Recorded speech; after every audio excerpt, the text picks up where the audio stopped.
Son las 12:15 de la mañana y si a ustedes les parece, comenzamos el debate. En primer lugar, muchas gracias por su asistencia a este debate organizado por el Instituto John Henry Newman y que lleva por título ¿Dios, algo, alguien o nada? ¿Se puede saber que Dios existe? La cuestión de Dios para el hombre de hoy. Debo excusar ante todo la asistencia de Antonio San José, quien tenía encomendado la moderación de este debate y así consta en los carteles anunciadores. Debido a cuestiones profesionales no puede estar aquí y yo ocupo su lugar. Me presento. Soy el doctor Gabriel Sánchez, profesor adjunto de la Facultad de Comunicación de esta universidad.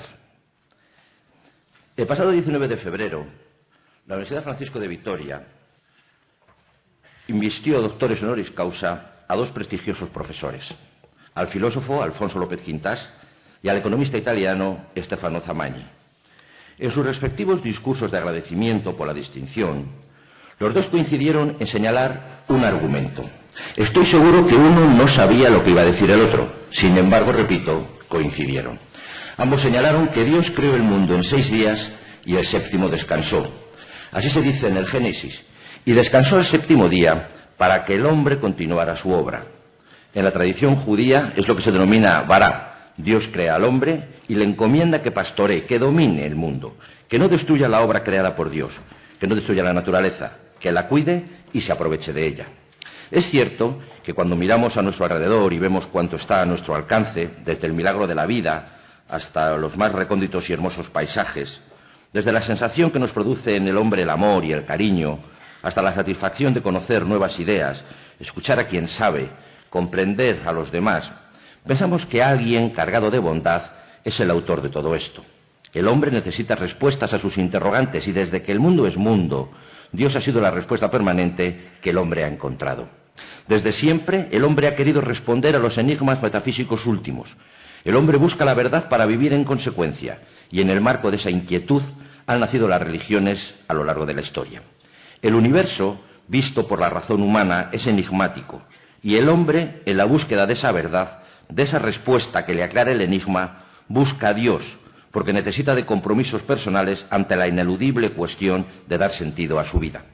Se asocia a Dios con lo bello, con lo bueno, con el sentido más amable de la vida. Pero, ¿está Dios también detrás del sufrimiento, del horror?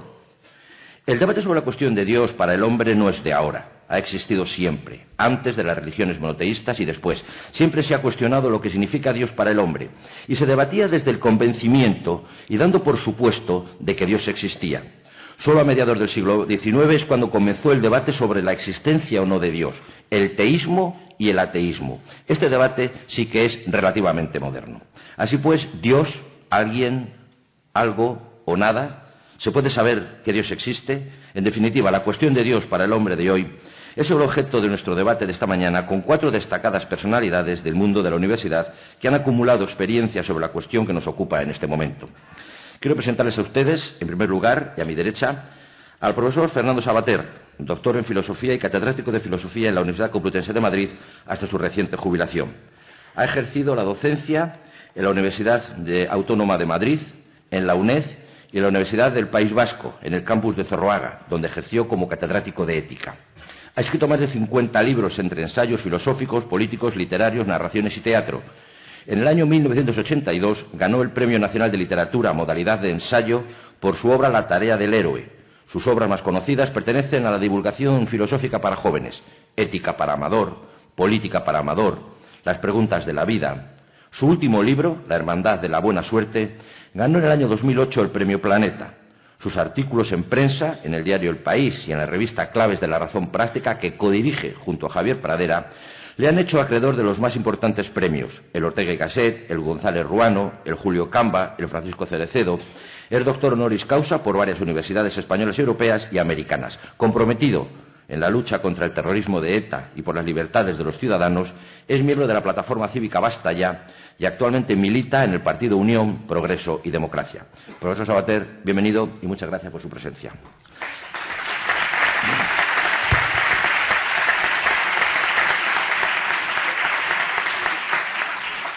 A su lado, el profesor Carlos Fernández Liria, doctor en Filosofía y profesor de Filosofía en la Universidad Complutense de Madrid. Entre los libros que llevan su firma quiero destacar Geometría y tragedia, el uso público de la palabra en la sociedad moderna, El materialismo, Sin vigilancia y sin castigo, una discusión con Michel Foucault. Asimismo es coautor de Educación para la ciudadanía, Democracia, capitalismo y Estado de Derecho, Ética cívica, que es un libro de texto para alumnos de cuarto curso de la enseñanza secundaria obligatoria, y otras obras suyas en colaboración con Luis Alegre son Comprender Venezuela, Pensar en la democracia y periodismo y crimen, el caso Venezuela, 11 del 4 de 2002. Con Santiago Albarrico ha escrito Cuba 2005, Cuba, la ilustración y el socialismo, Dejar de pensar y volver a pensar, una propuesta socrática a los intelectuales españoles. Es colaborador asiduo de revistas como Viento Sur, Logos, Archipiélago, El Viejo Topo, así como del diario Público. Durante la década de los 80 fue guionista del programa de televisión La Bola de Cristal, programa de divulgación y entretenimiento infantil que se emitía los sábados por la mañana y del que este moderador era un espectador entusiasta y fiel. Y usted dirá, ¿cómo un señor de mi edad en los años 80 veía un programa infantil? Pues claro, se lo ponía a mi hijo los sábados por la mañana y yo me enganchaba con él. Profesor Fernández Liria, muchas gracias por su participación y bienvenido.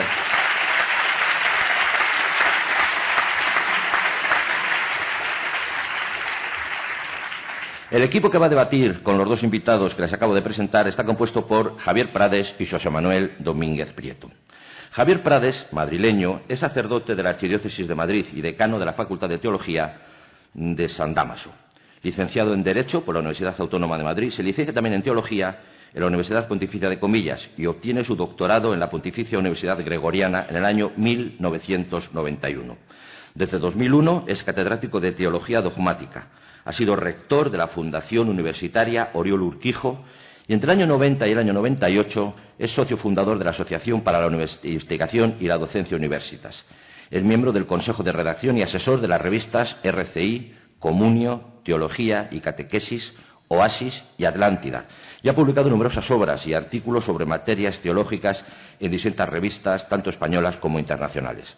Quiero destacar aquí, entre la decena de libros publicados, El misterio de la inhabitación en la Trinidad, en los escritos de Santo Tomás, Crear huellas en la historia del mundo, La persona humana, Antropología teológica, La razón, enemiga del misterio, Occidente, el ineludible encuentro y Dios ha salvado la distancia. Ha sido relator y miembro de la Comisión Central del Tercer Sínodo Diocesano de Madrid, celebrado en el año 2005.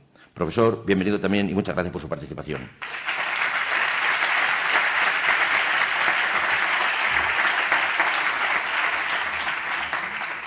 Y por último, le he dejado para el final, porque es el más joven de cuantos estamos en esta mesa, no vayan ustedes a pensar otra cosa.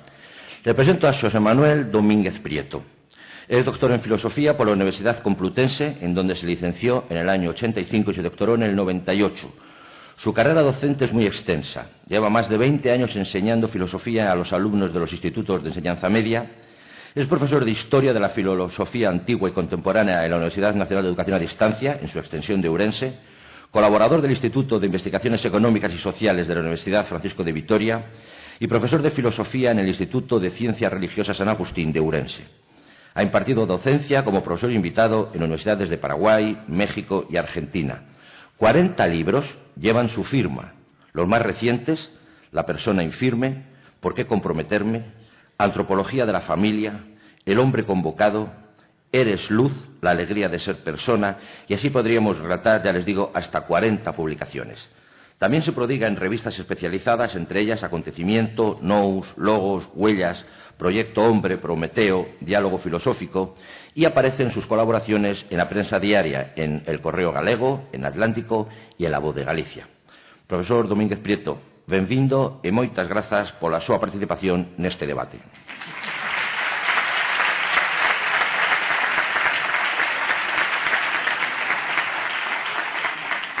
Les voy a explicar la dinámica del debate. Cada grupo dispondrá de 20 minutos para dar a conocer sus planteamientos. Estos 20 minutos podrán repartírselos los dos componentes como mejor prefieran. Una vez escuchadas las dos partes, abriremos un turno de réplicas, contrarréplicas y dúplicas en el que podrán intervenir indistintamente desde el respeto a los tiempos y al uso de la palabra los dos equipos. Este turno tendrá una duración aproximadamente de 45 minutos. Y finalizaremos este debate dando la palabra al público para que puedan formular sus juicios o preguntas a nuestros invitados a lo largo de otros 20 minutos o media hora aproximadamente. Siempre nosotros tenemos la deferencia de a nuestros invitados cederles el primer turno. Tanto el grupo que está a mi izquierda está perfectamente vinculado a esta universidad. Así pues, yo cedo la palabra, en primer lugar, al profesor Fernández Liria para que comience su intervención. Pues muchísimas gracias, Gabriel, y muchas gracias también a los anfitriones y a los organizadores de este interesante debate. El tema es la cuestión de Dios para el hombre de hoy.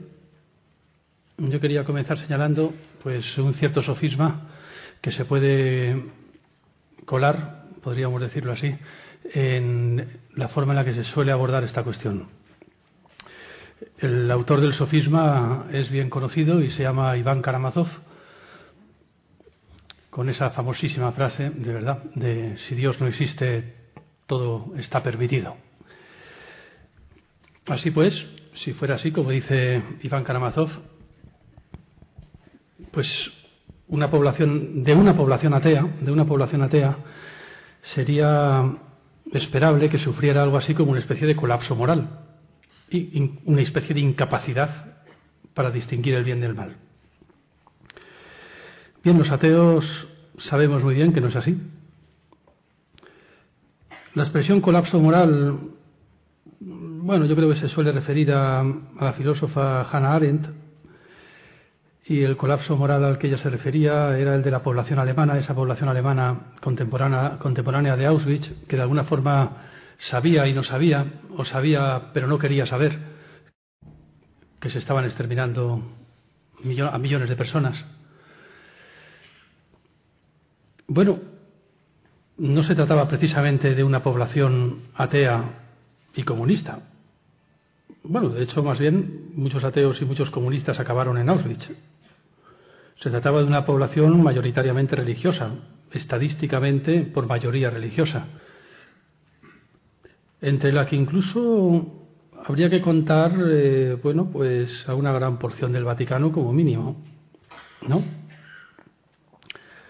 La situación actual yo creo que es muy semejante en realidad. Bueno, es incluso en un cierto sentido bastante peor.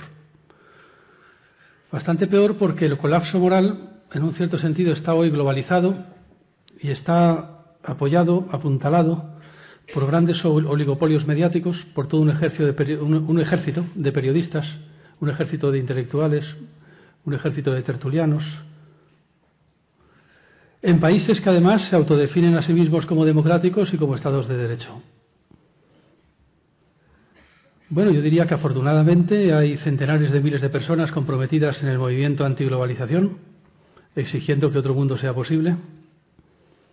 Y la verdad es que, por lo que yo sé, la mayor parte de ellos son ateos.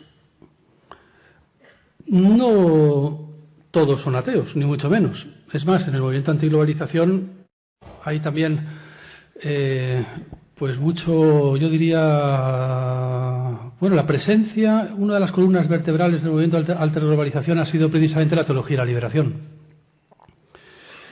Esa misma teología de la liberación que en un determinado momento, hace ya bastante tiempo, ¿verdad?, el Papa actual, Benedicto, el cardenal Ratzinger, por aquel entonces, pues condenó o aconsejó que se condenara, aconsejó que se apartara de la Iglesia a los miembros de la teología de la liberación, de alguna forma dejándolos abandonados en una situación de dictaduras militares en las que muchos de estos teólogos de la liberación no tardarían en ser asesinados brutalmente por escuadrones de la muerte.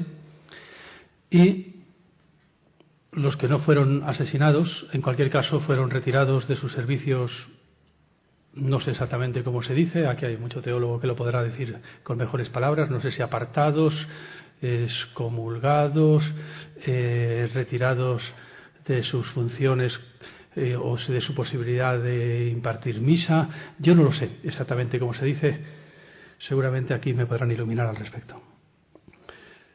Bueno, había algo en común entre tanto ateo y tanto sacerdote de la liberación. Los dos estaban de acuerdo en una cosa y yo creo que siguen estando de acuerdo en eso. Podríamos decir una frase que es ciertamente un poco complicada. Bueno, la frase es muy sencilla, pero resulta un poco complicada de pensar. es algo así como esto, ¿no? El mundo es tan intolerable, como digo, incluso para los ateos, que su injusticia clama al cielo. Digo, es una frase un poco complicada, que las cosas clamen al cielo para los ateos, pero bueno, de alguna forma no es más que una manera de dar la razón a un filósofo muy famoso que se llamó Kant, ¿verdad? Como hay injusticias que claman al cielo, quizás incluso tenemos el derecho de creer en Dios. Ahora bien, lo que no es cierto es que necesitemos creer en Dios para saber que hay injusticias que claman al cielo. Más bien todo lo contrario. Desde este punto de vista, la creencia en Dios incluso se vuelve más bien sospechosa. Porque en realidad, ¿qué viene Dios a aportar a todo esto? No necesitamos para nada a Dios para saber que este mundo es intolerable y lo que tiene de intolerable. Es más, tendemos a pensar que Dios suele ser una coartada. Tendemos a pensar, los que no somos especialmente religiosos, ¿verdad? No. Que Dios suele ser una coartada para que a ciertos privilegiados les esté permitido proteger sus privilegios por procedimientos más o menos criminales. Porque ¿qué vendría si no aportar una cosa que no es necesaria? Algo, alguien o nada. Bueno, no lo sé. Dios, ¿no? Dios más que nada es una herramienta de la que la gente se sirve, diría yo, como coartada para escapar a la voz de su conciencia. Tranquiliza mucho pensar que Dios te autoriza e incluso te exige conformarte a vivir en un mundo como este. Por ejemplo, bueno, invadimos Irak, Occidente invadió Irak porque tenía armas de destrucción masiva. Luego se supo que no había armas de destrucción masiva en Irak. Bueno, hasta aquí todo pasa. Hasta aquí todo tiene un pase, podríamos decir. Pero es que luego se supo que siempre se había sabido que no existían tales armas. Es decir, que Aznar, Blair y Bush habían mentido. Sin embargo, muchos millones de personas no le han retirado su confianza ni a Aznar, ni a Bush, ni a Blair. Eso es chocante, porque bueno, de alguna forma en la guerra de Irak han muerto, bueno, los cálculos yo creo que más fidedignos calculan entre 1,5 millones y 2 millones de personas civiles muertas desde que se provocó el conflicto. Pero bueno, el colapso moral venía de mucho más atrás. Voy a recordar un acontecimiento periodístico importante. Régis Debray, junto con Michael Montalbán y otros 50 intelectuales más o menos, firmaron un artículo en El País en el año 1996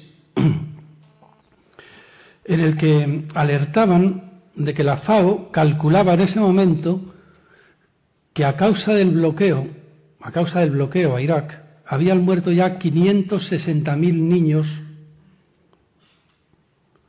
entre otras cosas, sobre todo de diarrea, porque entre otras cosas Irak no podía importar cloro. Bueno, estaban largas explicaciones en este artículo, ¿verdad? En realidad no llamaba la atención sobre eso. Llamaba la atención sobre el hecho de que esa noticia había sido publicada en Le Monde y también en El País, y sin embargo, esa noticia no había llamado para nada la atención. Es decir, llamaba la atención sobre que no había llamado la atención. Incluso proponía, me acuerdo, el artículo de Régis Debray era muy bueno, decía: yo propongo a la población que haga un esfuerzo de imaginación e imagine que esos 560.000 niños, en lugar de ser niños, eran perros. Porque seguramente entonces habría un movimiento de las asociaciones en defensa de los animales brutal, que sería primera página de todos los periódicos porque todo el mundo estaría rasgándose las vestiduras. Efectivamente, yo creo que semejante adormecimiento del juicio moral solo puede deberse al uso de una droga, al uso de algo llamado Dios. Por cierto que mientras tanto el Papa Wojtyla, en esa época, ¿verdad?, andaba por ahí muy preocupado por el uso de los preservativos en los adolescentes. Y yo creo que semejante desquiciamiento del juicio moral solo puede deberse al uso de algún tipo de droga, llamada Dios. De todas formas, voy a terminar ya enseguida porque me queda 1 minuto y medio. Yo creo que la situación es más grave aún, porque hoy día no solo Dios es una coartada moral. Vivimos en un mundo tan raro, en el que el colapso moral es tan brutal y profundo, que se podría decir que incluso la moral misma se ha convertido en una coartada moral. Esto es más difícil de entender, yo creo, pero es muy importante, ya lo discutiremos. Pero vamos, en 4 palabras, yo creo que vivimos en un mundo estructuralmente y técnicamente tan complicado que es imposible saber lo que estás haciendo cuando haces lo que haces. Llamas por el móvil a mamá, pero para llamar por el móvil hay que usar un mineral, el coltán, que según la ONU ha provocado en el Congo una guerra en la que han muerto ya, según la ONU, son datos que leí en El País, alrededor de 8 millones de personas se calcula. 8 millones de personas. ¿Qué tiene que ver llamar por el móvil a mamá con 8 millones de muertos en el Congo? Es que el mundo es muy complicado. Por supuesto, la cosa no se remedia no llamando a mamá. A mamá siempre hay que llamarla. Se trata de un problema estructural, no de un problema individual. Pero eso nos obliga a plantearnos algo así como el tema del pecado estructural. El tema de la responsabilidad moral ante las estructuras, que es exactamente el tema que se planteó la teología de la liberación. Ahora bien, el asunto efectivamente es muy grave. En un mundo en el que las estructuras, podríamos decir que pecan de forma masiva y de forma genocida, con muchísima más eficacia que las personas, pues andar por ahí preocupado de tu moral individual, pues puede convertirse en la coartada más repugnante para seguir aceptando esas estructuras. Y en ocasiones, en no pocas ocasiones, para seguir aprovechándote de ellas, cuando esas te benefician. Es algo así como esto. Como yo no pongo los cuernos a mi mujer, como soy un buen padre, como pago mis impuestos, como voy a misa, como doy limosna a los pobres, pues tengo mi conciencia tranquila. Y mientras tanto, ¿por qué no? Mis acciones en bolsa siguen subiendo, mis periodistas siguen mintiendo, mi ejército sigue matando, mis políticos haciendo reformas laborales y, sobre todo, haciendo leyes de extranjería para preservar muy bien preservadito ese pequeño mi mundo más acá de mis narices, ese mundo más acá de mis narices en el cual procuro ser muy bueno todos los días. Es decir, algo así como esto. Mientras yo pueda ser moral más acá de mis narices, Dios está contento, aunque el mundo clame al cielo. Bueno, pues algunos pensamos que para eso, pues mejor que Dios no exista. Y yo voy a terminar aquí, voy a dejarle la palabra entonces. Pues, el profesor Sabater tiene la palabra.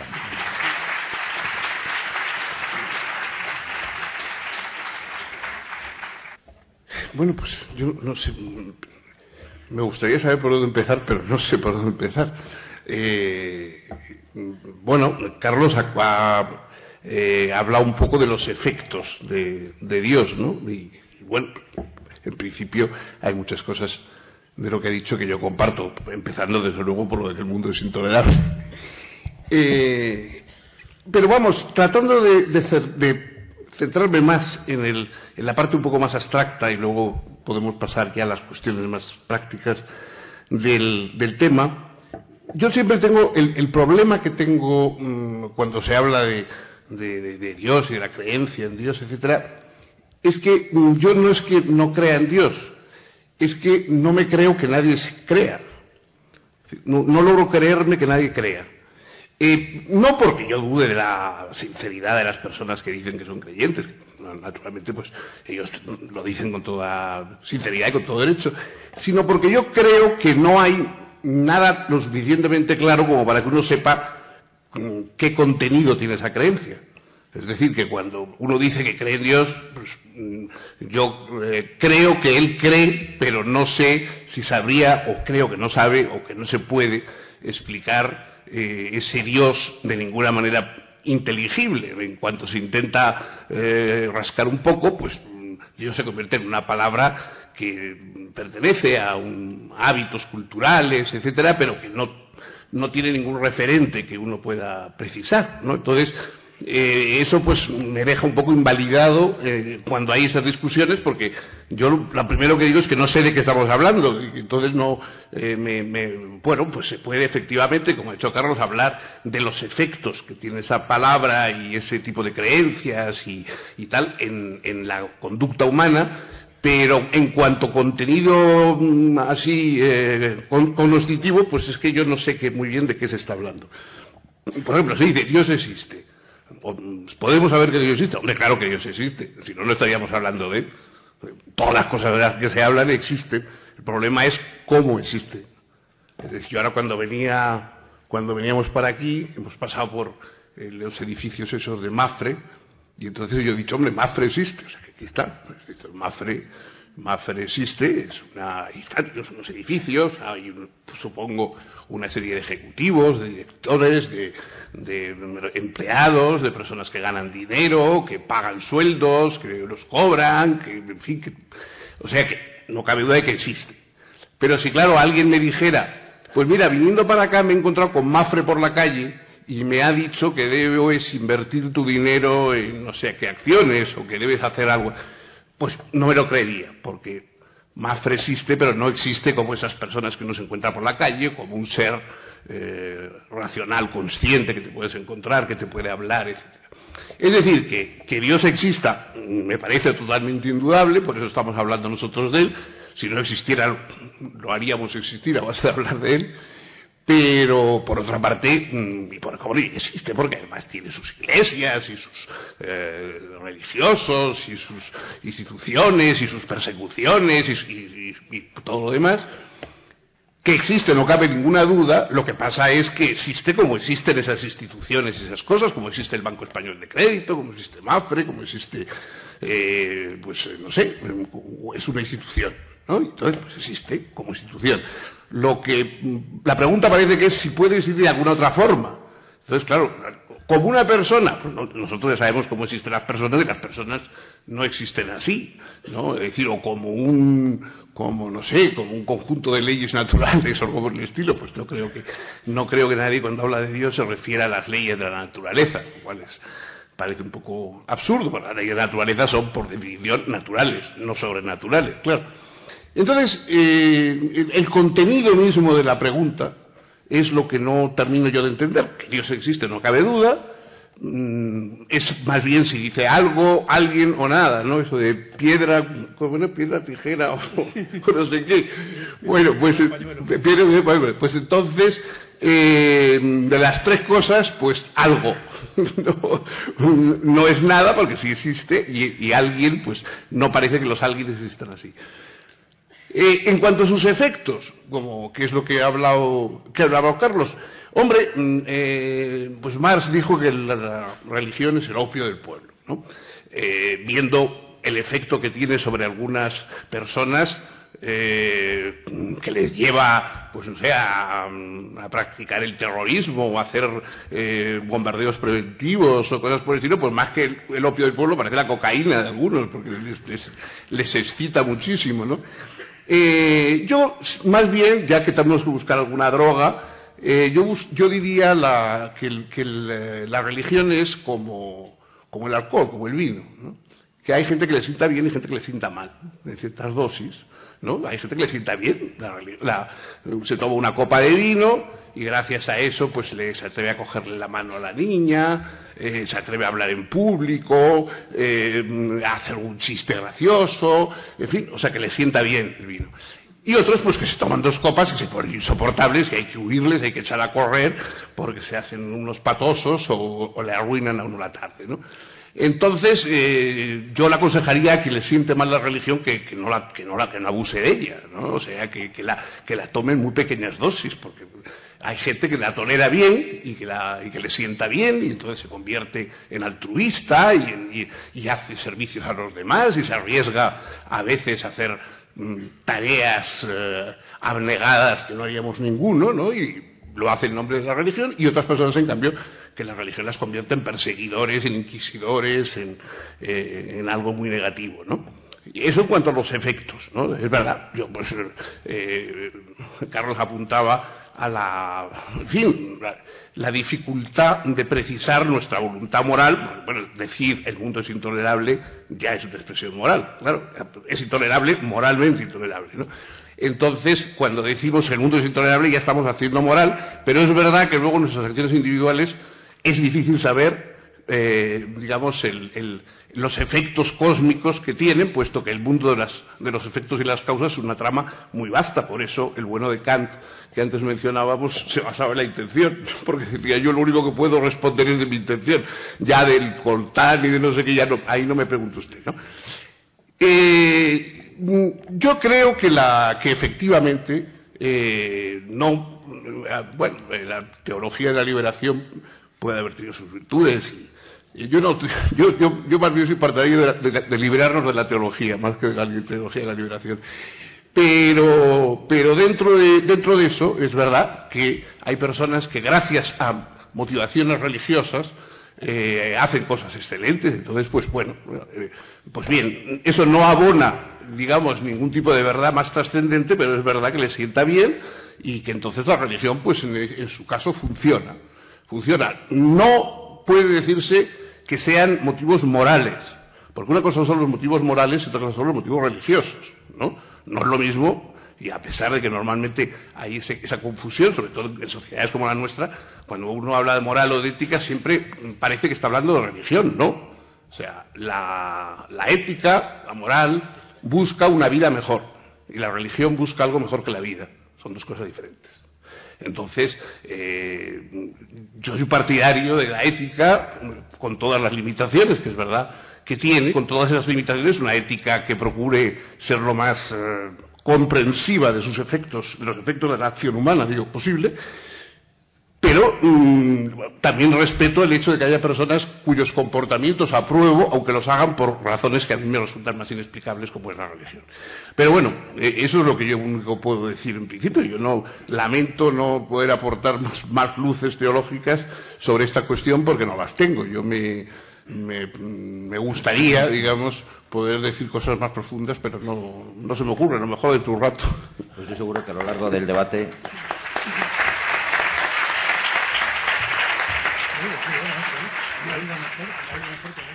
Estoy seguro que a lo largo del debate van a surgir ideas para la discusión entre los cuatro panelistas. Decía el profesor Sabater, no teoría de la liberación, yo ninguna teología. Vamos a ver lo que dice el teólogo. Tiene la palabra. Primero es José Manuel Domínguez quien interviene. Muy bien, pues buenos días. Estoy muy alegre de estar aquí. Primero porque tengo muy presente a Sara de Jesús y a Pablo, que están detrás de la puesta en marcha de este foro, y a quien recuerdo cordialmente en este momento. Y también porque es una alegría, pues, este encuentro que es realmente delicioso, ¿no? Y yo estoy tentado casi a sentarme allí, porque casi estoy a punto de decir que el ateísmo es muy razonable. Es más, casi me siento ateo, o antipoliteo, mejor. Porque hay muchos dioses en los que efectivamente no es razonable creer. Un dios que es mera idea, que yo manejo es un dios algo que yo manejo a mi gusto, ¿no?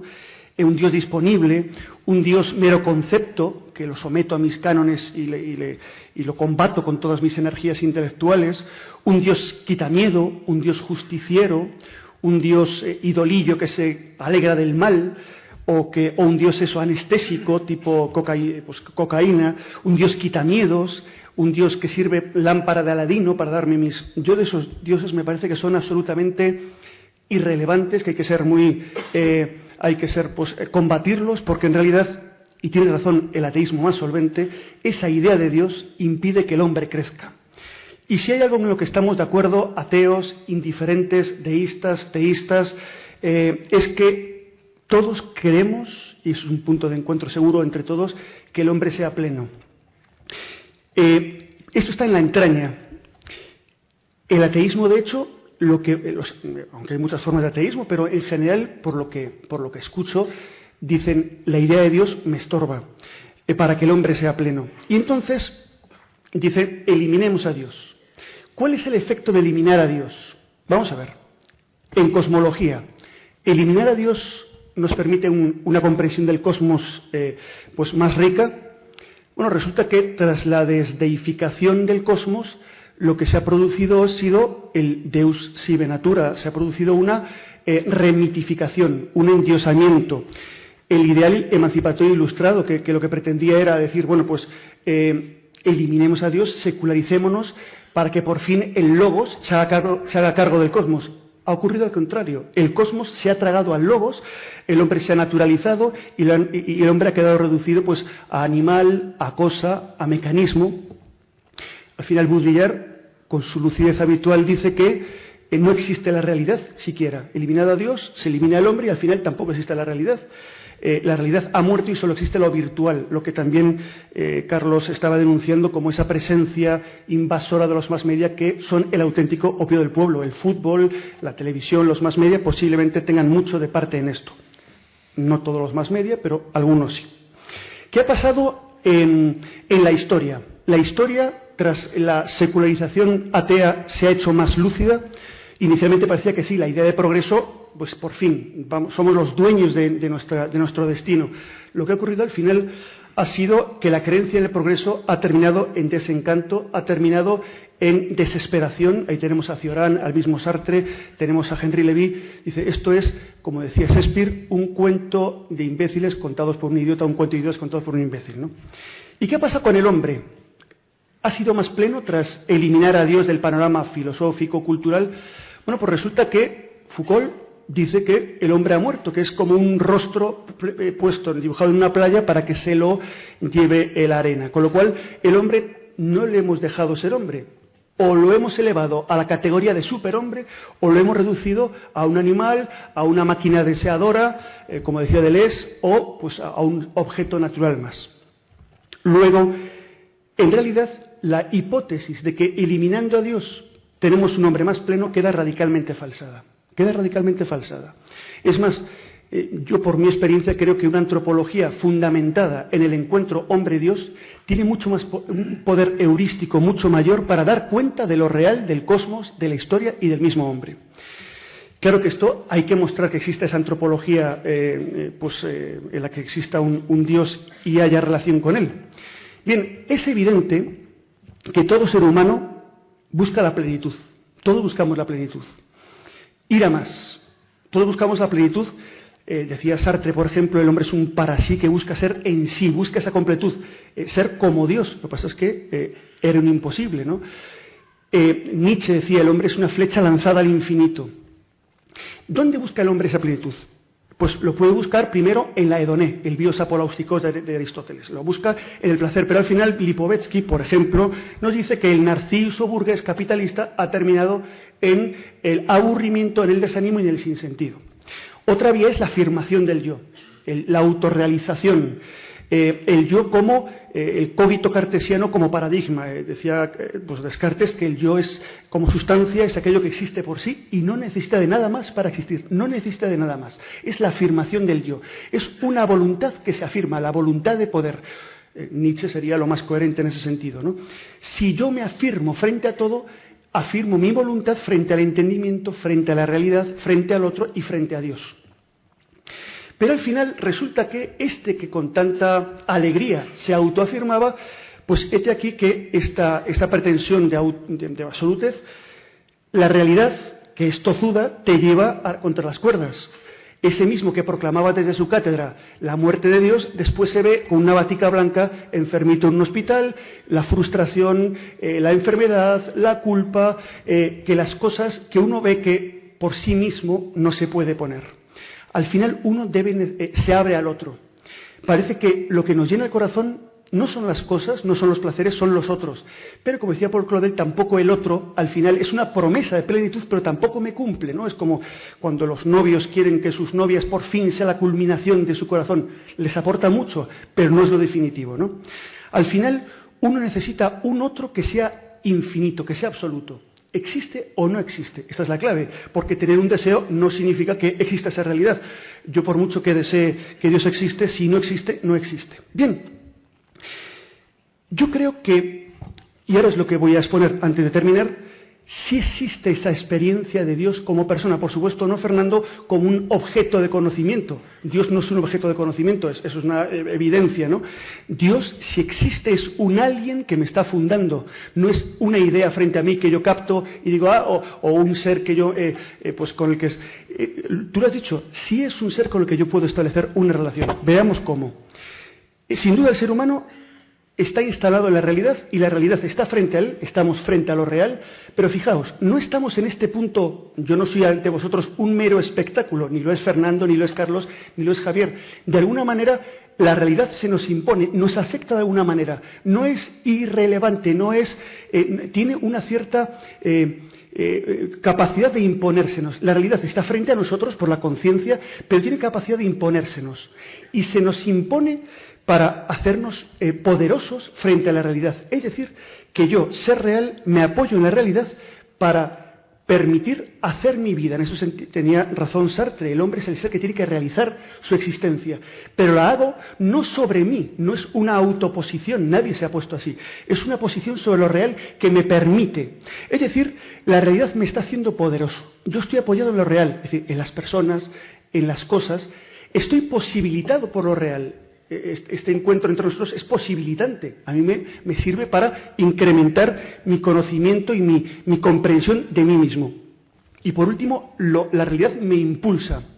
Ahora, la inteligencia, la razón humana, y eso es lo que hacemos en filosofía, es búsqueda ante el asombro de Leibniz, el asombro de Heidegger. ¿Por qué existe algo y no nada? ¿O qué hago yo aquí? ¿O qué hago yo con mi vida? Descubro que me pongo en búsqueda de qué es eso que me está fundamentando en lo real, porque no es lo real por sí. Me fundamento en lo real y me pongo a buscar qué sea eso en el fondo de lo real. Y yo que estoy en lo real, pero que estoy suelto de lo real, eso es lo que podemos decir que soy absoluto. Absolutez significa estar suelto de, pero dependo de lo real, busco un fundamento de mí. Evidentemente, un fundamento adecuado a mí tiene que ser un fundamento personal y un fundamento absolutamente absoluto. Eso sería la experiencia de Dios. No Dios como objeto, no Dios como concepto, sino Dios como fundante. Pero aún queda la clave final. Bueno, ¿y dónde tengo yo experiencia? Decía Fernando, ¿y dónde me encuentro yo con ese Dios? Pues sí me lo encuentro, sí me lo encuentro. Voy a hablar de mi experiencia personal, José Manuel Domínguez. Yo no siempre he sido creyente, ni muy creyente. Yo no he sido ateo nunca, pero sí he sido muy indiferente, que yo creo que es lo que más hay. Lo que más participan en las ONGs no son ateos, son indiferentes religiosos, ¿no? Yo he sido uno de esos. ¿Por qué me he abierto a la posibilidad de ese Dios? Por una experiencia, primero, en mi voluntad de realidad.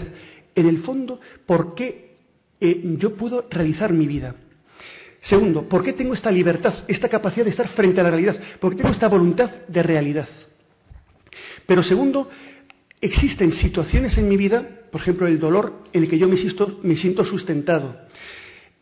Lo que llama Jung, por ejemplo, las sincronicidades, acontecimientos que parece que me van sugiriendo el camino y que no es una imaginación mía. El encuentro en el que quedo ante el estupor, ante la verdad, cuando desde la filosofía encuentro algo que es verdad. El estupor ante la belleza, el estupor ante la absolutez del otro que se me impone como absolutamente respetable. Todo esto me remite a alguien que está haciendo de esto una absolutez constructiva mía. Pero además, yo tengo que confesar que yo lo encuentro en el silencio, lo encuentro en la oración, lo encuentro en vez de el noli intus ire, que es lo que propone la posmodernidad, lo encuentro en noli foras ire, en el interior, en lo más profundo de mi ser, como fuerza generante, como alguien que me está haciendo ser yo plenamente. Como decía Hölderlin, sería como el mar que se ha retirado para dejar la playa libre. Esa es mi experiencia. Pero sobre todo, hago la experiencia en el otro y hago la experiencia en un acontecimiento en mi vida que es un acontecimiento real. Es mi experiencia no como aisthesis, no como empiría, sino como probación de posibilidades. Yo he experimentado que mi vida es más potente, más creativa, más plena desde el acontecimiento de Jesucristo, con la persona esa que vivió hace 2000 años, innegable, que yo experimento a través de mediaciones culturales, el Evangelio, pero también a través de instituciones, el conjunto de los creyentes de la Iglesia, y que a través de esas mediaciones, la palabra es mediación para nuestro encuentro, también me he encontrado con esa realidad y descubro que tiene que ver con mi vida, que me hace más pleno, que me hace más, que transforma mi realidad y que me humaniza. Esa es mi experiencia particular, que después me gustaría profundizar un poco más. Muchas gracias.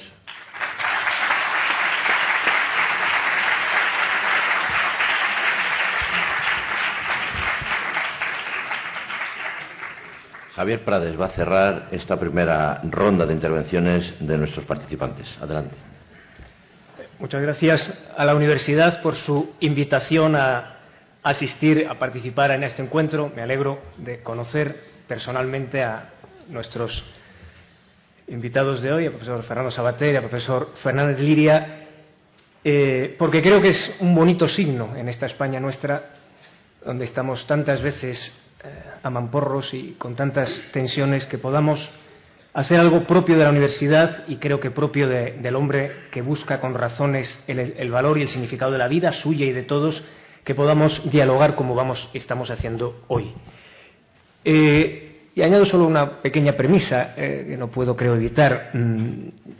Voy a hablar desde mi experiencia y, por lo tanto, yo no voy a hablar de Dios como una idea, la mejor que se me ha podido ocurrir, o como un argumento. Voy a intentar ofrecer los que tengo. Voy a hablar de la vida de mi vida, del amor de mi vida, de ese Dios del que hemos puesto hoy su nombre en el debate, que me hace vivir, que me permite vivir, que sostiene y que alimenta mi vida, que la llena de sentido, que la llena de esperanza, que la levante, que la sostiene cuando me encuentro ante tantas cosas intolerables en los demás y en mí mismo, sobre todo las que yo no tolero de mí mismo.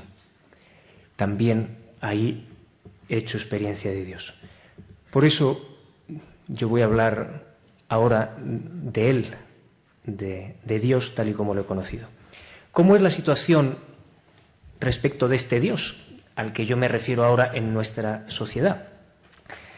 Uso una imagen de un pensador judío bien conocido por todos, Martin Buber, que proponía la imagen de un eclipse. Un eclipse es el fenómeno por el cual algo se interpone frente a la luz del sol y no se ve la luz, se proyecta oscuridad. Él usaba esta imagen y la podemos mantener frente a la imagen bien conocida de Nietzsche de la oscuridad total. Dios ha muerto, se ha hecho la tiniebla y no caminamos ya más que en la oscuridad como podamos. Somos supervivientes o náufragos de un mundo que se ha oscurecido. Buber dice, en cambio, es verdad, dice en la cita, en las profundidades sucede algo que no tiene nombre. Quizá mañana podría ya llegar una señal de lo alto por encima de las cabezas de los arcontes. El eclipse de la luz de Dios no es su extinción, ya mañana lo que se interpone podría retirarse. ¿Y qué es lo que se interpone? El propio Martin Buber, en los años 50, cuando escribe esto, dice, no se ha apagado el sol, lo que se ha interpuesto son formas de pensamiento de la racionalidad moderna, partes, algunas tendencias, debidas a su vez a otros muchos factores, por supuesto, que efectivamente, reconduciendo a Dios a una idea o a un puro objeto de dominio, primero lo somete y luego efectivamente puede prescindir de él. Ese es del Dios, creo que hablaba antes Domínguez. Habría una dificultad relativa justamente, yo creo que esto es muy interesante, relativa al conocimiento, a la fuerza del conocimiento humano y a la naturaleza verdadera del conocimiento humano para poder seguir hablando de Dios. En eso estoy muy de acuerdo. ¿Qué ha sucedido en la Europa, sobre todo en la Europa, me parece, pero bueno, en la Europa en la cual se ha dado ese eclipse, podemos llamarlo con una palabra muy rápida, hemos llegado a una época de secularización. Este término también es inagotable y tiene muchísimas acepciones, pero quizá lo más reciente que se ve, pienso en el tomazo de Charles Taylor, ¿no?, sobre la edad secular, tendríamos básicamente la afirmación de que en realidad lo religioso no ha desaparecido y tenemos que contar con ello en la modalidad de su reconducción al ámbito de lo privado. Incluso creo en las teorías secularizadoras, más al uso, lo que se estaría aceptando es que efectivamente hay el propio John Rawls, que es una posición distinta, pero también concedería una cierta relevancia a la religión, pero básicamente en el ámbito de lo privado. ¿Estamos ahí? Pues quizá no, quizá estamos ya un poco más allá. Quizá ya no estamos estrictamente en una sociedad secular, sino lo que algunos sociólogos de la religión americanos y algunos filósofos llaman una sociedad post-secular. ¿Y en qué se distingue lo post-secular de lo meramente secular? Por ejemplo, pienso en Casanova, ¿no?, de Washington, de Georgetown. Dice, el retorno o el paso a una sociedad postsecular es una sociedad donde se distingue, y eso hay que mantenerlo, la distinción de lo religioso y de lo profano, pero donde ya no se asume la tesis del declive inexorable de lo religioso, ni su necesaria privatización. Esto lo dicen las ciencias humanas. Hoy las doctrinas que estamos leyendo en los estudiosos americanos o alemanes es que no solo permanece, si es un dato de hecho, es tozudo, tendría que haber desaparecido de mucho, no desaparece. Hay que soportarlo, hay que aguantarse, recluirlo a la reserva india, o bien quizá estamos dando un paso, estamos entrando en una sociedad postsecular. Ahora, este retorno no está libre de equívocos ni de ambigüedades. Es un dato de hecho que se da a nuestra interpretación. Por lo tanto, a mí no me basta constatar el retorno en Europa, porque hay muchos sitios del mundo donde la religión no se fue nunca. Nunca. Nosotros estamos aquí en una esquina del cosmos, y a veces nos parece que esto es todo, pero calma. Pero vamos, concedemos que es el retorno de lo religioso. El retorno, vale. Ese retorno a mí tampoco me deja tranquilo si es de cualquier manera. Por ejemplo, un retorno de lo religioso de forma puramente sentimental o subjetivista. Yo creo que nos expone a enormes riesgos. O un retorno de tipo fundamentalista. Si el retorno de lo religioso es al precio de que a uno le corten el pescuezo, pues casi mejor que no vuelva. Y si ha venido y no se fue, aguantaremos como podamos tapándonos. Por lo tanto, nosotros me parece que tenemos la responsabilidad todos de registrar lo que se nos está proponiendo desde las ciencias humanas y de preguntarnos justamente cómo esa experiencia religiosa, ese retorno de lo sagrado, tiene que ver con la razón del hombre, para que sea humano. Porque si no tiene que ver con la razón y si no cumple la razón y el resto de los dinamismos del hombre, no es humano y no nos interesa. Ese algo de las profundidades del que hablaba Martin Buber, dicho bellamente, pues es como una alusión casi furtiva a Dios, oscura, casi oculta, que todos registramos de algún modo. El profesor Sabater aludía a un algo, pero es el dicho clásico de toda la gente cuando le preguntas, vas a los funerales y tal, ¿no? Y la gente dice, algo habrá. Probablemente ya no es solo la existencia de las instituciones, sino que todos presentimos, no solo los que, todos, presentimos, tenemos esta cuestión, algo habrá, ¿qué será? Lo decimos muy banalmente porque no somos grandes genios, o yo por lo menos. Lo decía muy bellamente un premio Nobel sueco, Lagerbielke: un desconocido es mi amigo, uno que no conozco. Por él mi corazón está lleno de nostalgia. ¿Quién eres tú que llenas mi corazón con tu ausencia, que llenas la tierra con tu ausencia? Esta misteriosa experiencia que hemos podido tener, yo la he tenido en mi vida muchas veces, de que la ausencia que no deja de provocarte la pregunta continua por ese algo que se oculta. Se puede conocer, se le puede dar nombre, puede aflorar, puede convertirse en algo que yo conozco y amo humanamente. Yo traduciría la pregunta del eclipse y del retorno de Dios en esta otra pregunta. ¿Se le puede dar nombre? ¿Se le puede identificar a ese algo que todos oscuramente presentimos? Me parece que para ello no será inútil preguntarnos si el propio Dios ha querido desvelar su nombre. Y esta es, ya voy hacia el final de lo que quiero introducir, si Dios, que puede hacerlo, no ha querido desvelar su nombre, ¿no? Como dice, como aspiraba Platón, pero como lo han dicho en otros términos y en otros contextos filósofos de nuestro siglo, solo un Dios nos puede salvar. No excluyamos esa posibilidad. Si esa posibilidad se hubiera realizado, si Dios hubiera hablado, ¿qué es lo que nos ha dicho dirigiéndose a ese corazón nuestro lleno de búsqueda y lleno de curiosidad? El Dios Padre de Jesucristo nos ha desvelado su nombre como Logos, razón, y como Caritas, como amor. ¿De qué está hecho Dios? ¿Cuáles son las características de Dios? Amor y inteligibilidad, razón. ¿Cómo entra en el ámbito de nuestra experiencia? Yo digo dos o tres cosas. Porque ¿cómo podemos, como hombres, deletrear ese nombre? ¿Cómo podemos encontrar sus letras para decirlo? Digo rápidamente tres apuntes. Primero, la creación. Este mismo mundo, sorprendente, este mismo mundo intolerable. Este mismo mundo intolerable es un mundo amable. Es un mundo que habla mucho, que dice muchas cosas. Que a todos nosotros, abrumados por el peso de la injusticia y por el peso del dolor más lacerante y más terrible, que luego volvemos sobre eso después, pero este mundo es un mundo que habla, que dice muchas cosas. Segundo, ¿Quién emerge más poderosamente en el itinerario? El hombre. El hombre que no vanamente es descrito en la gran tradición judeo-cristiana como imago Dei.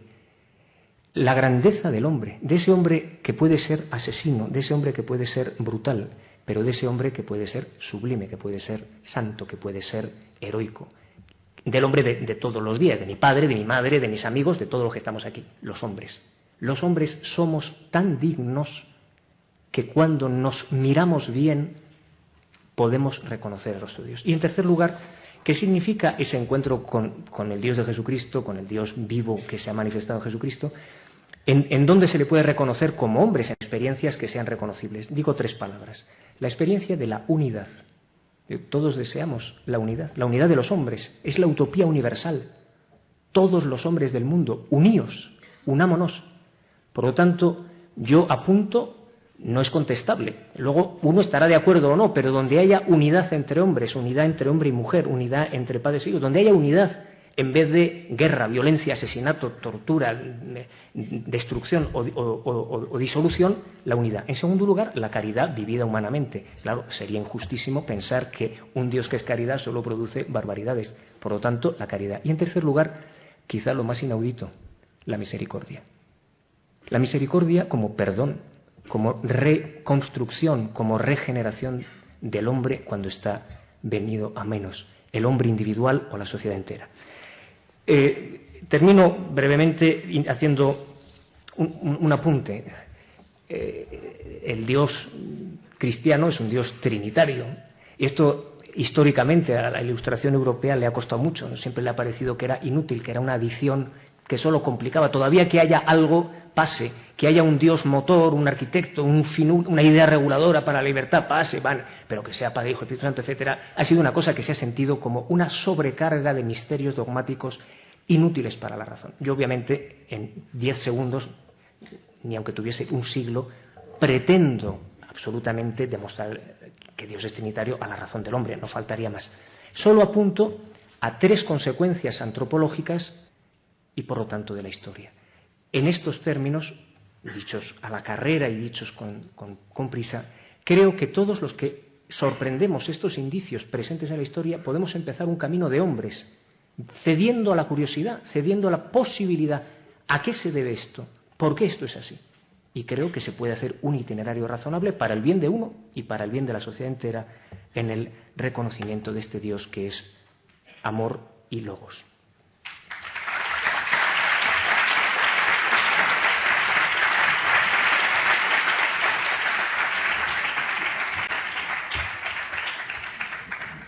El mundo es tan intolerable que su injusticia clama al cielo. Dios es una herramienta para escapar a la voz de la conciencia. Dios existe, eso es indudable, si no, no estaríamos aquí, pero es una institución. Todos queremos que el hombre sea pleno y los ateos dicen que el concepto de Dios les estorba para esa plenitud. Estamos viviendo una sociedad ya postsecular y no solo secular. La ausencia de Dios nos provoca una pregunta continua.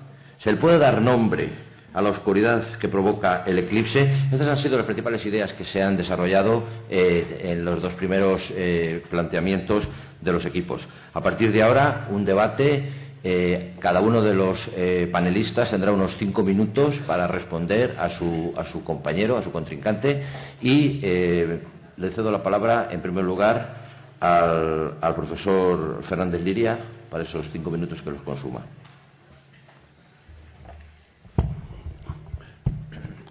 Pues muy rápidamente, y mira que resulta difícil, porque sí que hay muchas cosas, ¿verdad? Me ha sorprendido... Réplica y con la réplica, sí, sí. 5 aquí, 5 allí. Sí, rápidamente. Me ha sorprendido lo bien que ha resumido Gabriel los términos del debate, ¿no? Verdaderamente exacto, vamos. Me he quedado con una de las frases.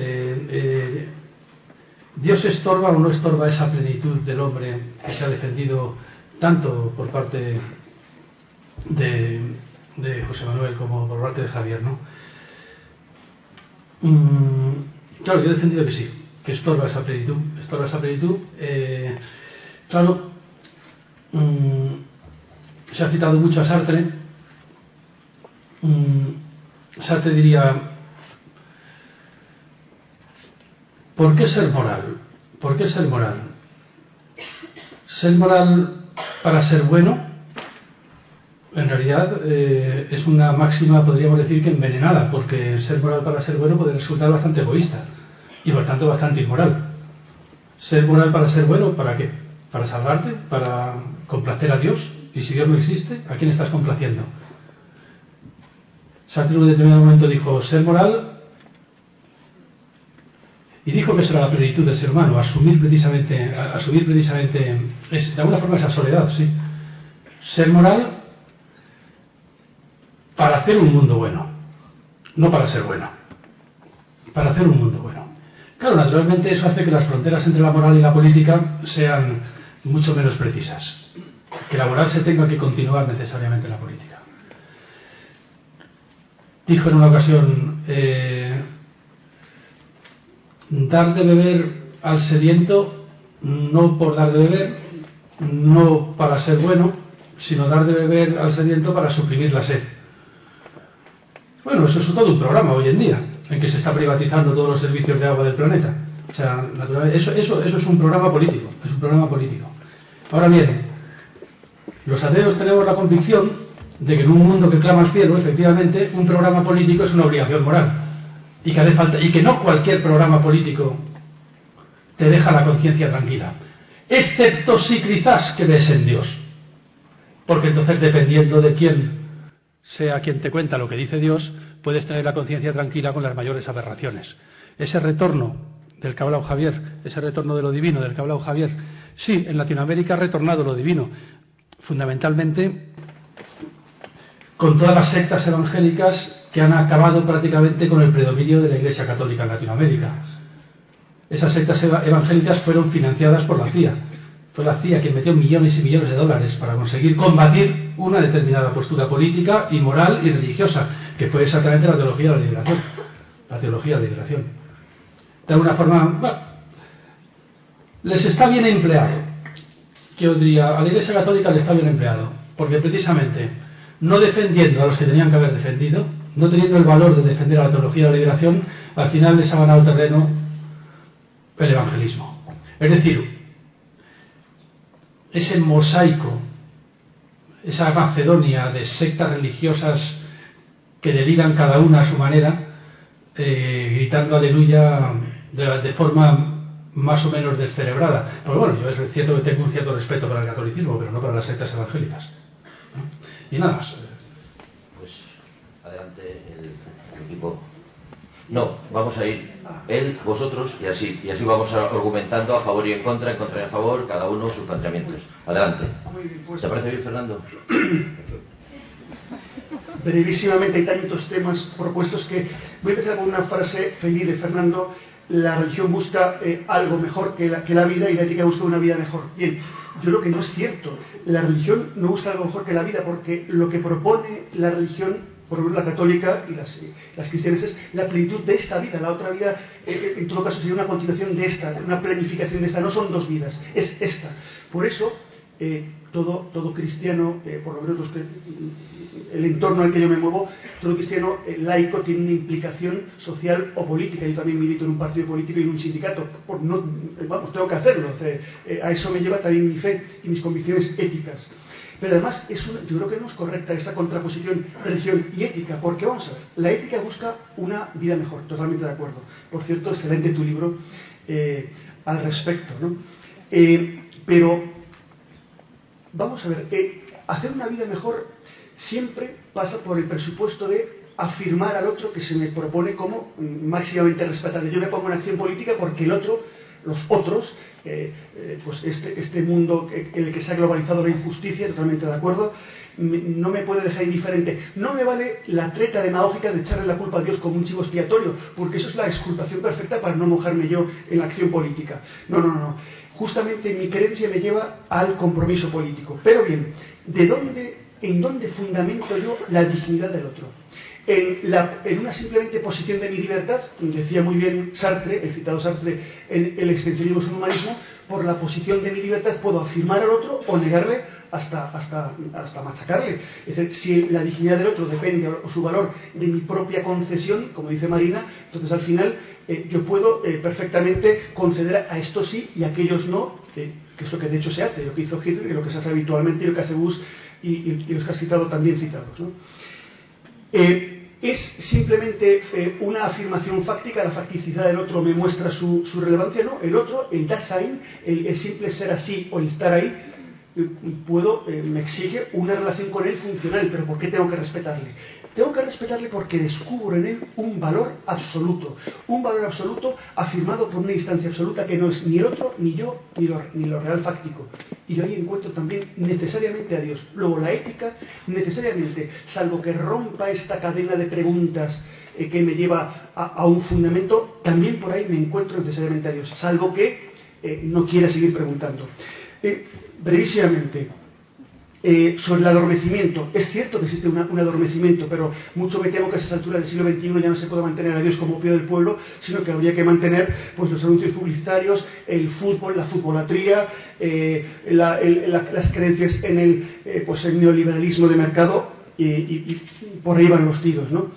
En tercer lugar, en realidad el problema es por qué hay personas que no ven, no tienen esa experiencia de Dios. Yo creo porque hace falta una disposición personal, una disposición. Quien diga, por ejemplo, el amor no existe, no se enamora. O quien diga el amor no es más que hormonas, no se enamora. Si te abres a la posibilidad de, decir, si no quieres ser más grande que la realidad y que la realidad admites que te desborda, y te pones en disposición de aceptar lo posible, de aceptar pues lo personal, de aceptar algo más allá de tus ideologías, es posible esta experiencia de Dios, porque de hecho la experiencia religiosa es universal. Claro que puede tener esa deformación que también has denunciado en Latinoamérica, es evidente, ¿no? De alguna manera habría que reconocer que en la medida que va creciendo las sectas dice muy poco de la firmeza de la creencia de los cristianos en general. También hay muchos ortodoxos y evangélicos evangélicos, no me refiero a las sectas, sino a la iglesia evangélica, ¿no?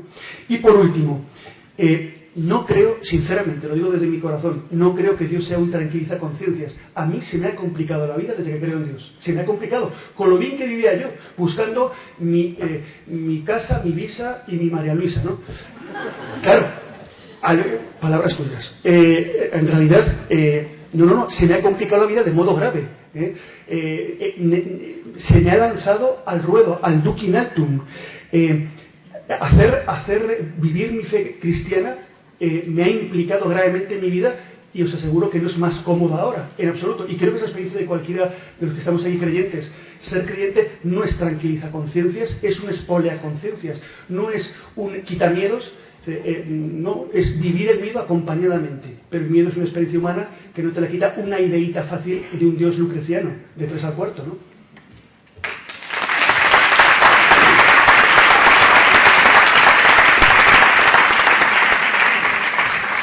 Bueno, yo primero aclaro que yo no soy ateo, es decir, no, que ha dicho que Dios existe, o sea, que no sé, bueno, además tampoco entiendo muy bien por qué las personas que no somos religiosas tenemos que definirnos en términos religiosos, ¿no? El término ateo es un término religioso. Entonces, ¿por qué me voy a definir yo? Yo no creo en los marcianos, pero no me defino como antimarciano. No tengo por qué definirme por términos, digamos, por los cuales no tengo una vinculación. Más que, bueno, salvo aquí, si ahora ya tenemos que ser o ateos o religiosos, pues entonces me toca ser ateo, pero todo el mundo lo es, ¿no? Porque todos hemos dejado de creer en muchos más dioses de los que creemos, ¿no? La gente no cree en Júpiter, no cree en Zeus, no cree en Quetzalcóatl, no sé. Y entonces todos somos ateos de esos dioses. Los ateos de todo, así como Carlos, lo que llevan es un dios de ventaja a los demás, ¿no? Porque tienen un dios menos, pero por lo demás todos somos ateos de muchos dioses, ¿no? Bueno, no, yo es que, claro, José hablaba de la plenitud, de esa búsqueda de ese infinito y tal. Yo es que no me pasan esas cosas. O sea, vamos, cuando estoy sobrio, quiero decir. No tengo deseos infinitos, ni tengo deseos de plenitud, ni tengo miedo a morir, que es lo que pasa a todo el mundo. Y es de donde viene, yo creo, la religión. de que tenemos miedo de morirnos. Y eso sí que es infinito, si tenemos un infinito miedo de morirnos, eso sí. Y entonces, yo no sé, nunca he entendido también por qué se llama creyentes a los que creen en Dios, que son los que no creen en la muerte. Porque claro, la creencia fundamental de un ser humano consciente de su condición finita es creer en la muerte. Entonces yo soy un firme creyente en la muerte, mientras que claro, veo que los creyentes no creen en la muerte. Entonces son ellos los que no son creyentes, los que sorprendentemente no creen en lo que creemos, me parece, los demás. Creo que la mayoría de las religiones lo que buscan es efectivamente aliviar ese temor, porque todo lo demás, es decir, hablar de la unidad, por ejemplo, bueno, es verdad, ya pues desde los pensadores como Comte, etcétera, ya dijeron que en general Dios lo que es una visión idealizada de la sociedad humana, ¿no? La aproximación de unos hombres a otros, la ayuda mutua, o que debería existir como ayuda mutua, la unidad de los seres humanos, el reconocimiento de lo humano por lo humano, todas esas cosas sociales efectivamente son las que se cuadran en la idea de Dios, ¿no? Y de alguna forma, pues, la visión sociológica, durkheimiana, etcétera, de Dios, pues es esa. Bueno, en ese sentido sí, también Dios existe, como digo, es indudable que existe esa sociedad divinizada, ¿no? Yo lo que no sé es si es seguro que la religión tiene que curar el miedo a la muerte, ¿no? Primero porque Wittgenstein decía, hombre, a lo mejor te mueres, ves que hay otra vida después y vuelves a tener miedo a morirte, ¿no? O sea, vuelves otra vez a tener miedo y ahora me moriré o no me moriré, ¿no? Y así se va multiplicando, digamos, el miedo a la muerte. Luego puede haber otra imagen de otro susto posible, ¿no? Te mueres, resulta que hay Dios, pero no es Jesucristo, no es Jehová, sino que es Quetzalcóatl, por ejemplo, ¿no? Entonces hay que son santos. Que por cierto me ha gustado mucho lo que decía Carlos. Carlos decía que bueno, que todavía hay catolicismo, bueno, pero ya la secta de hablar, ¿no? Esto me recuerda una cosa maravillosa que aparece en el libro de George Borrow, que se llama La Biblia en España. Borrow era un viajero, un protestante del siglo XIX, que era respetable, un protestante inglés que viajó por la España del XIX vendiendo Biblias, ¿no? Que te lo ganas de vender Biblias protestantes a la España del siglo XIX. Y escribió un libro delicioso que se llama La Biblia en España, que tradujo don Manuel Azaña, y que es una de las visiones mejores y más completas y divertidas de lo que es la vida, de lo que era la vida en la España del siglo XIX. Bueno, entonces cuenta Borrow que en una ocasión llegó y en Andalucía se encontró un campesino que estaba el hombre ahí trabajando en el campo. Entonces Borrow se acercó, le explicó, mire usted, tal, yo soy protestante, no sé qué, la Biblia, en fin, soy protestante, tal. Y el campesino le dijo, mire usted, yo no creo en la religión católica, que es la verdadera, menos voy a creer en la suya, que es falsa. Yo me parece que Carlos piensa eso mismo, que el que no cree en la religión verdadera, ahora va a creer en la falsa.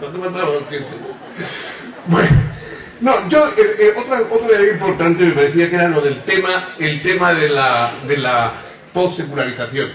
Es decir, es bueno, Marcel Bosé, etcétera, hablaron del cristianismo como la religión para salir de las religiones, ¿no? La religión que efectivamente permitió a las sociedades secularizarse. O sea, que las sociedades europeas se secularizan gracias a que los cristianos se enfrentan al emperador, ¿no? Entonces, en ese sentido, es verdad que en la religión cristiana hay una voluntad al convertir la creencia, en vez de rutina social, convertirla en creencia intelectual, es decir, en decir que los dioses no existen. Claro, ellos fueron los que introdujeron el germen para que luego les dijeran que el tuyo tampoco. Es decir, o sea que claro, antes no, porque antes los paganos no se planteaban el tema de la existencia de los dioses. Los dioses existían de una manera pues, social, cultural, etc. De pronto los otros dijeron, no, es que no es verdad que haya Zeus, no es verdad que Zeus se coma las comidas que le ponen ahí delante y tal. Entonces claro, se introdujo una zozobra de verificación que al final, unos siglos más tarde, se volvió contra el propio cristianismo, ¿no?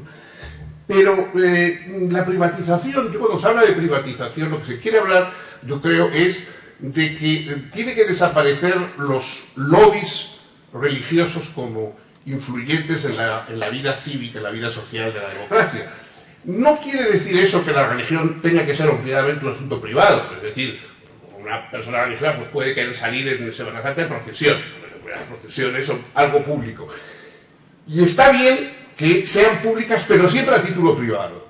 Es decir, uno puede exteriorizar públicamente su religión, pero a título privado. Lo que no está, o a mí me parece que no está bien, y yo creo que los que nos oponemos a la clerificación de la sociedad, protestamos ante ello, es el que vaya el gobernador civil, el capitán general, no sé qué, en la procesión, porque no. O sea, esos son cargos que si es a título personal y ya no uniformados, bien, pero si no, esos cargos son cargos que tienen que estar, digamos, al margen, neutrales respecto a la religión. Entonces la religión está bien que se mantenga, por supuesto, mientras el hombre sea mortal es seguro, no hay nada más seguro en el mundo que mientras que los hombres se mueran va a haber religiones, Dios, todo eso, no hay miedo de que desaparezca, no hay nada más, no hay mejor apuesta que esa porque es seguro que va a durar. Ahora, en la vida pública sería bueno, digamos, que las esterilizaciones fueran esterilizaciones a título privado. O sea, bueno, yo siento esto, porque yo siento esto, tengo este deseo, esto me calma, me siento mejor cuando creo, bueno, todo eso es perfecto. Pero que no se convierta en una influencia en leyes, que puedan vetar leyes, que puedan influir en la vida pública, que las voces religiosas se conviertan conviertan los pecados en delitos para toda la sociedad, etc. Eso es lo que me parece muy preocupante.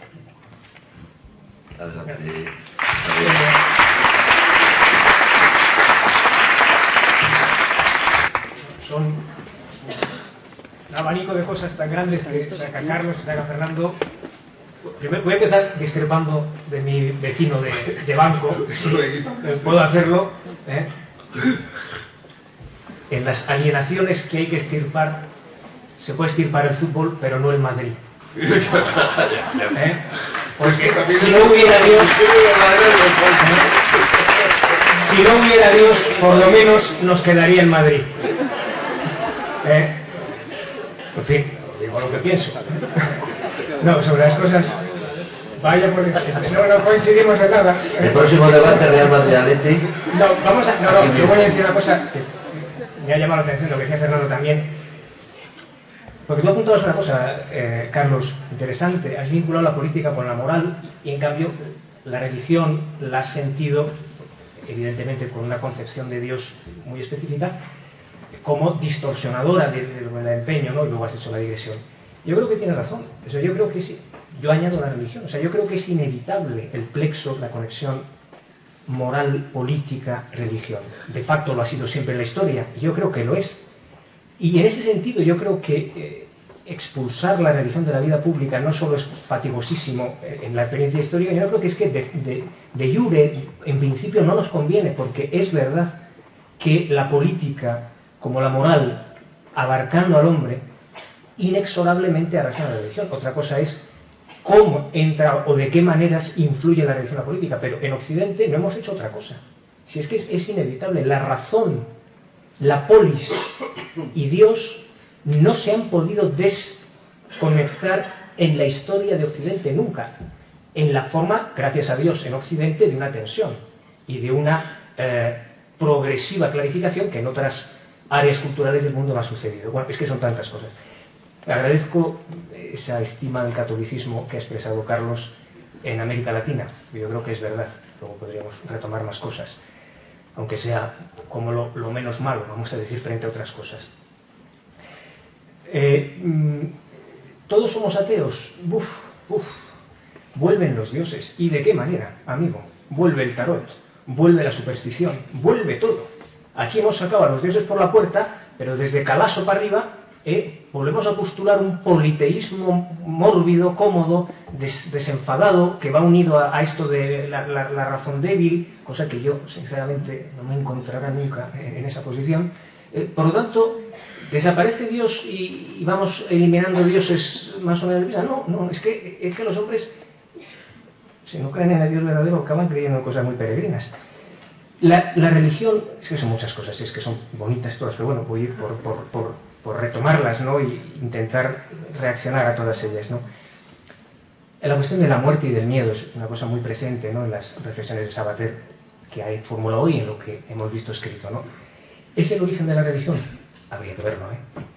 Evidentemente está unido a la religión desde los tiempos más primitivos, lo cual ya nos indica, conozco un comunista italiano, un tipo excelente, se llama Aldo Brandirali, tío de lotta continua, un militante férreo, que el tipo cuando vio en unas grutas en el sur de Francia pinturas de los hombres primitivos en lugares que no podían cumplir ninguna función social dirigidas al misterio, el tío se dijo, esto no es solo función social, aquí hay algo más que tiene que ver con el hombre como tal.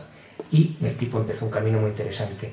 Desde luego, y es a lo que quiero ir ahora al final, si puedo, en esta intervención, lo que yo creo que a lo que tenemos que volver es a la razón y a la realidad. ¿Por dónde empieza la religión? Por la realidad y por la razón. Por donde empieza la filosofía. Por el impacto que las cosas producen en nosotros. Por la sorpresa y el dinamismo de preguntas que se desencadenan. Yo creo que ahí es mucho más interesante, igual que por ahí empieza la reflexión filosófica. Yo creo que la reflexión filosófica tampoco es solo reflexión sobre la muerte, porque claro, podría ser solo la teología la que se ocupa de la muerte, ¿no? Pero es que el filósofo se ocupa de la muerte. Y el filósofo empieza por donde empezó Aristóteles, por la sorpresa de lo que hay, por la maravilla de lo que hay, y por las infinitas preguntas que podríamos desarrollar, porque no todas son meramente empíricas o causales, en el sentido de las causalidades que nosotros tenemos al alcance de la mano, por las cuales el hombre ejerce su razón y entra en la realidad. Yo creo que ese es el camino más seguro, yo creo que es el más completo. Evidentemente la muerte es un aspecto de lo real que nos llena de preguntas, justamente, y por suerte yo creo que nos encontraremos cuando muramos con Jesucristo. Y voy al final con lo de la possecularidad que es misericordioso, por fortuna para todos nosotros. Sobre la cuestión de la secularización y la possecularidad, que no haya lobbies religiosos influyentes. Habría que ponerse de acuerdo en lo que significan las palabras. Yo creo que no se les debe medir ni más ni menos que a cualquier otro grupo social presente en la sociedad. Yo creo que hay pensadores contemporáneos, evidentemente todos lo citamos, el esfuerzo que ha hecho Habermas por incorporar la religión al debate procesual democrático, no solo en formas impositivas o en formas teocráticas de otros lugares, sino que yo creo que hay hoy día, gracias a Dios, pensadores que no se definen a sí mismos como creyentes de ningún modo, o ciertas posiciones de John Rawls que sí que reincorporan el debate, incluso lo piden. Yo tengo presentes un par de observaciones de Habermas muy sugerentes. Habermas dice, lo dice él, no lo digo yo, dice, incorporemos al debate bioético la aportación de las tradiciones religiosas sobre el hombre en cuanto a imagen de Dios. Ese patrimonio cognoscitivo, ¿podemos prescindir de él con el lío fenomenal que nos traemos? Con todos los problemas descomunales que hoy la sociedad tecnocrática y las injusticias que el mundo globalizado conoce, ¿podemos permitirnos el lujo de prescindir del aporte cognoscitivo de las tradiciones religiosas? Exijámoslas que hagan un aporte cognoscitivo, no sentimental o irracional, porque eso es un disparate.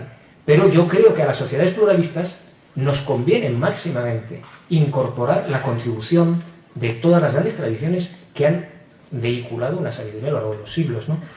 De esta manera, me parece, y vuelvo por donde he empezado, yo creo que la cuestión que nos urge a todos es dar razón de la realidad, en su totalidad de factores. Es esto de lo que no nos podemos escapar. Wittgenstein dice, esta pregunta no es obstáculo a la pregunta científica. ¿Por qué hay algo y no más bien nada? No es una pregunta que interfiere en el dinamismo de la razón científica. Es una pregunta que aparece y ya no se somete a los parámetros del uso de la razón en ciencia, pero no está ni excluida ni es incompatible y por lo tanto no hay que vetarla. A mí me parece que es más bella la pregunta y el inicio de la reflexión para un hombre religioso y para un hombre filósofo, un hombre que no se da paz por el hecho de estar en el mundo, que inquiere, que busca, que interroga, diciendo, pero ¿por qué hay algo y no más bien nada? Esa pregunta nos acompaña en la historia de la filosofía y la tenemos todos nosotros dentro. Ahí de nosotros si no la tuviéramos. Si diéramos por supuesto que somos chicos, vamos a sacar nuestras carreras, nos vamos a colocar, nos vamos a forrar y vamos a vivir ajenos en la burbuja del bienestar de Occidente y el mundo no nos pregunta. Sin hablar, y lo había sacado Carlos antes, del aspecto intolerable de tantas cosas en la vida. Yo creo que hay muchos ámbitos por los cuales entra continuamente en el espacio de un hombre adulto la provocación para conocer la realidad, para usar la razón, y creo yo sinceramente que ese es el camino que recorre la religión, que debe recorrer.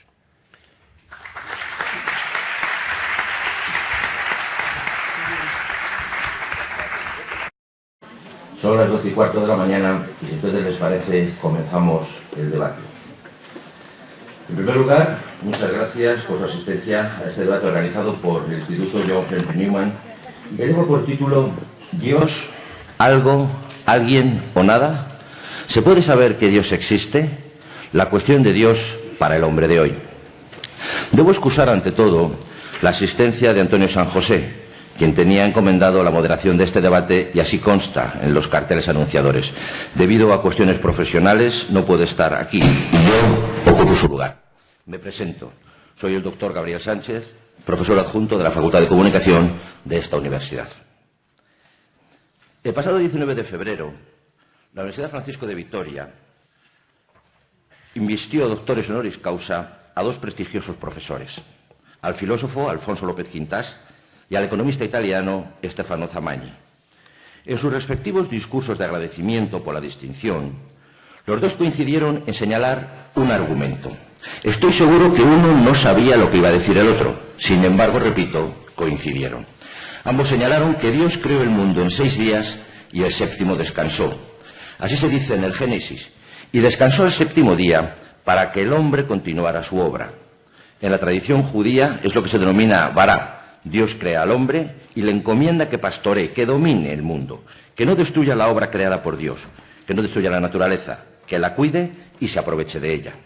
Es cierto que cuando miramos a nuestro alrededor y vemos cuánto está a nuestro alcance, desde el milagro de la vida hasta los más recónditos y hermosos paisajes, desde la sensación que nos produce en el hombre el amor y el cariño, hasta la satisfacción de conocer nuevas ideas, escuchar a quien sabe, comprender a los demás, pensamos que alguien cargado de bondad es el autor de todo esto. El hombre necesita respuestas a sus interrogantes y desde que el mundo es mundo, Dios ha sido la respuesta permanente que el hombre ha encontrado. Desde siempre el hombre ha querido responder a los enigmas metafísicos últimos. El hombre busca la verdad para vivir en consecuencia y en el marco de esa inquietud han nacido las religiones a lo largo de la historia. El universo, visto por la razón humana, es enigmático y el hombre, en la búsqueda de esa verdad, de esa respuesta que le aclara el enigma, busca a Dios, porque necesita de compromisos personales ante la ineludible cuestión de dar sentido a su vida. Se asocia a Dios con lo bello, con lo bueno, con el sentido más amable de la vida. Pero, ¿está Dios también detrás del sufrimiento, del horror? El debate sobre la cuestión de Dios para el hombre no es de ahora. Ha existido siempre, antes de las religiones monoteístas y después. Siempre se ha cuestionado lo que significa Dios para el hombre, y se debatía desde el convencimiento y dando por supuesto de que Dios existía. Solo a mediados del siglo XIX es cuando comenzó el debate sobre la existencia o no de Dios, el teísmo y el ateísmo. Este debate sí que es relativamente moderno. Así pues, Dios, alguien, algo o nada. ¿Se puede saber que Dios existe? En definitiva, la cuestión de Dios para el hombre de hoy es el objeto de nuestro debate de esta mañana con 4 destacadas personalidades del mundo de la universidad que han acumulado experiencia sobre la cuestión que nos ocupa en este momento. Quiero presentarles a ustedes, en primer lugar, y a mi derecha, al profesor Fernando Sabater, doctor en Filosofía y catedrático de Filosofía en la Universidad Complutense de Madrid hasta su reciente jubilación. Ha ejercido la docencia en la Universidad Autónoma de Madrid, en la UNED y en la Universidad del País Vasco, en el campus de Zorroaga. Pensar y volver a pensar, una propuesta socrática a los intelectuales españoles. Es colaborador asiduo de revistas como Viento Sur, Logos, Archipiélago, El Viejo Topo, así como del diario Público. Durante la década de los 80 fue guionista del programa de televisión La Bola de Cristal, programa de divulgación y entretenimiento infantil que se emitía los sábados por la mañana y del que este moderador era un espectador entusiasta y fiel. Y usted dirá, como un señor de mi edad, en los años 80 veía un programa infantil. Pues claro, se lo ponía a mi hijo los sábados por la mañana y yo me enganchaba con él. Profesor Fernández Liria, muchas gracias por su participación y bienvenido.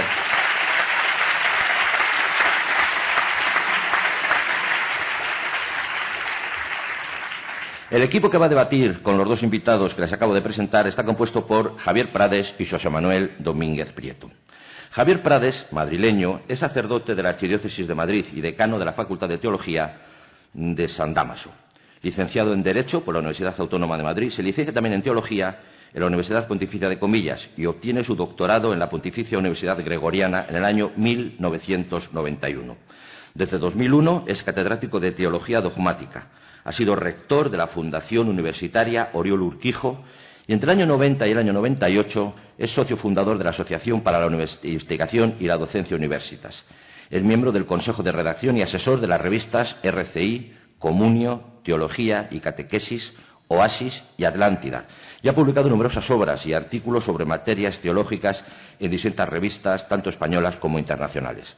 Quiero destacar aquí, entre la decena de libros publicados, El misterio de la inhabitación en la Trinidad, en los escritos de Santo Tomás, Crear huellas en la historia del mundo, La persona humana, donde ejerció como catedrático de ética. Ha escrito más de 50 libros entre ensayos filosóficos, políticos, literarios, narraciones y teatro. En el año 1982 ganó el Premio Nacional de Literatura, modalidad de ensayo, por su obra La tarea del héroe. Sus obras más conocidas pertenecen a la divulgación filosófica para jóvenes, Ética para Amador, Política para Amador, Las preguntas de la vida. Su último libro, La hermandad de la buena suerte, ganó en el año 2008 el Premio Planeta. Sus artículos en prensa, en el diario El País y en la revista Claves de la Razón Práctica, que codirige junto a Javier Pradera, le han hecho acreedor de los más importantes premios, el Ortega y Gasset, el González Ruano, el Julio Camba, el Francisco Cerecedo. Es doctor honoris causa por varias universidades españolas, europeas y americanas. Comprometido en la lucha contra el terrorismo de ETA y por las libertades de los ciudadanos, es miembro de la plataforma cívica Basta Ya y actualmente milita en el partido Unión, Progreso y Democracia. Profesor Sabater, bienvenido y muchas gracias por su presencia.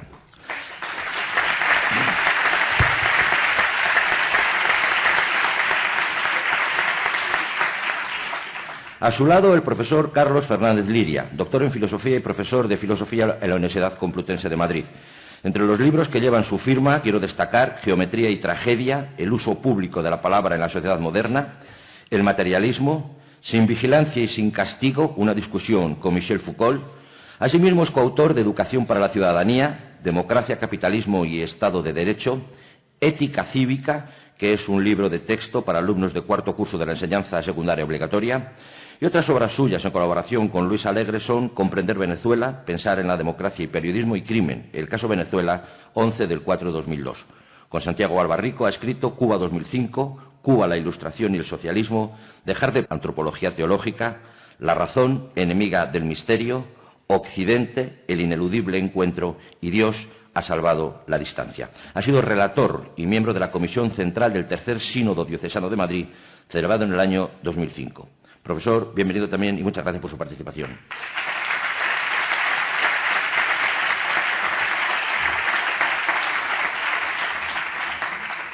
Y por último, le he dejado para el final, porque es el más joven de cuantos estamos en esta mesa, no vayan ustedes a pensar otra cosa.